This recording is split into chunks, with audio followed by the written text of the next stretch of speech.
Hi guys, my name is Carone Fisher-Messado and I am a mother of 3 boys. Now, Fern, this is one of many videos that I will be doing to share my experiences with my boys. By no means, let me just put this disclaimer out here, I am an expert in the area. I'm a mother. My sons are not babies, so I've gone through a lot. My eldest is 21. My second son is 17 years old, and my baby, I call him my baby because he's the last one, is 17 years old. And not just that, I have raised 3 boys. I have also mentored boys. I have boys as mentees, and my 3 boys also come with all of their friends. So my house has become a haven for boys. Yes. All right, so this topic is so vast, but before I go there, I just want to congratulate you on the work that you're doing. I think it's an excellent work. I think this is a forum that mothers need, especially mothers for boys, and it's a conversation that we need to have happening, boys and men. No, all right. 14 years ago, I went to a parent-teachers meeting, and I had the privilege of learning about these different development stages of boys to men. And 14 years ago, I got up in the meeting and I said to them, if what you're telling me is true, we're raising a nation of murderers. And so said, so done. Not saying that all boys in Jamaica or all men in Jamaica are murderers, not saying that, but we're having a problem. Unlike girls, when a boy reaches a certain age, he starts living his life by examples and not necessarily by what is said. Example that is set at home, examples that are set by men that's on the roadside, examples. That's how they live their life.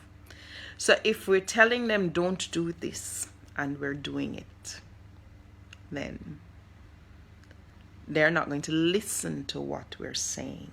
They're going to do what they see us doing. 75% of men that becomes abusive grew up in an abusive home. And this is a statistic that has been done over and over again. So it's not something that I'm pulling out of the hat.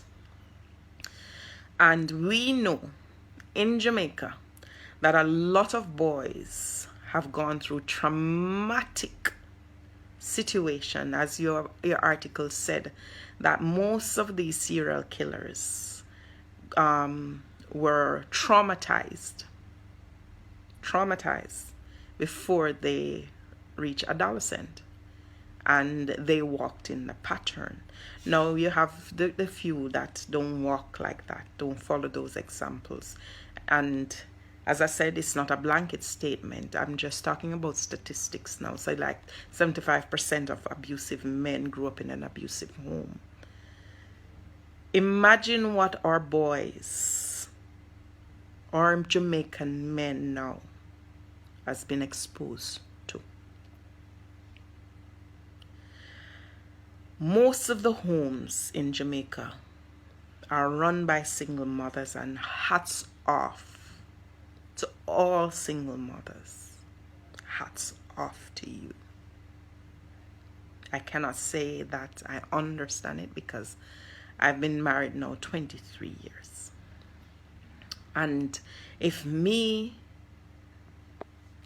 have a husband, if I have a husband, and I have gone through so much with my boys, and I think they're living in a stable home, I can just imagine the pressure it is on a single mom. So hats off to you. I know you're trying your best. But boys live by example. When the testosterone kicks in, and this starts about at the age 11, 12, depending on when puberty happens for them, they start looking around to see how other men are living their lives.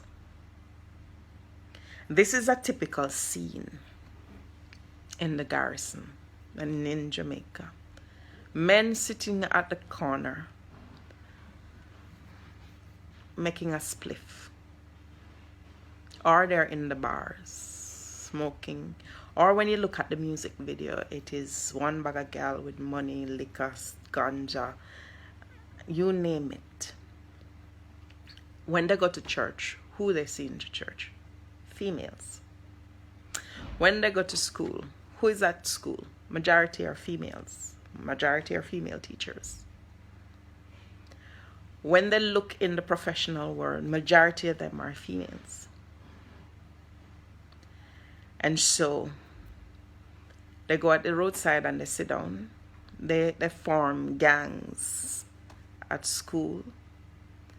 They clique together and they look on how other men are living their lives. If a man is in the house, they become very competitive with that man. It's not a bad thing. It's just that they want to see how is it that this man fight for a territory and a possession, like my sons were in competition with their father for my attention, especially when they reach a certain age. So Serrano went through it, that's the eldest one. Jonathan went through it. He's still going through it. And David is now at that stage. No. As I said to you, I think my home is a stable home. But this morning I got a call. My 17-year-old was caught at school with ganja.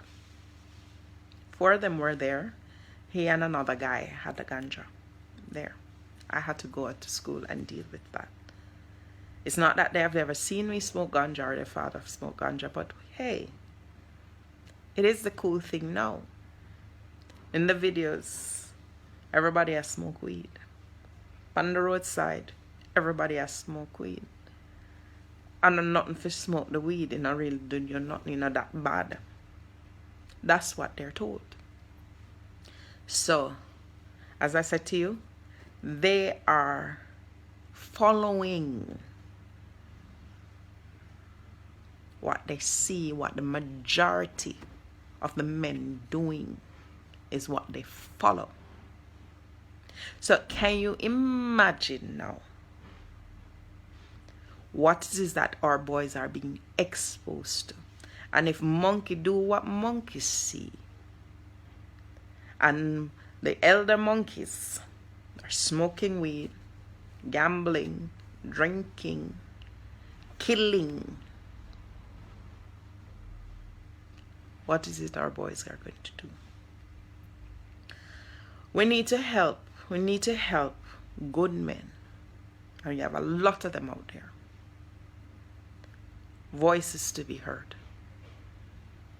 So that our little monkey, I call them monkey, not to be disrespectful, just an analogy, need to see these good men so that they can start following. We have spent our time teaching our girls, and that's a wonderful thing because it's something that was needed. But our boys and our men need our help. The good men out there, we need to start highlighting so that our boys can start seeing these things, knowing that it is okay if I don't smoke weed. It's okay that I don't have one bag of woman. It is okay that I can be a supportive husband or a supportive father, that I take care of my children. It is okay. This is what men are supposed to do. They're supposed to be responsible. We need to start showing them these things. Because and as you said in your article, the hand that rocks the cradle rule the world. Our female hands have been rocking the cradle in Jamaica, but we're having problems with the men and the boys. Because even though our hands are rocking the cradle, they're not looking at us. They're looking at the men that are around them and the influences that they're having on them, and that don't start happening until they reach teenager, and that testosterone start kicking in, and they go through that phase for about 5 years, which cement them into adulthood.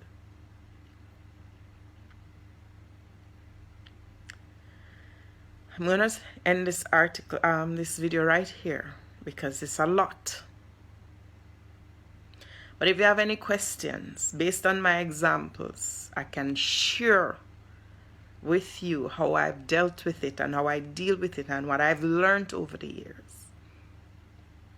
But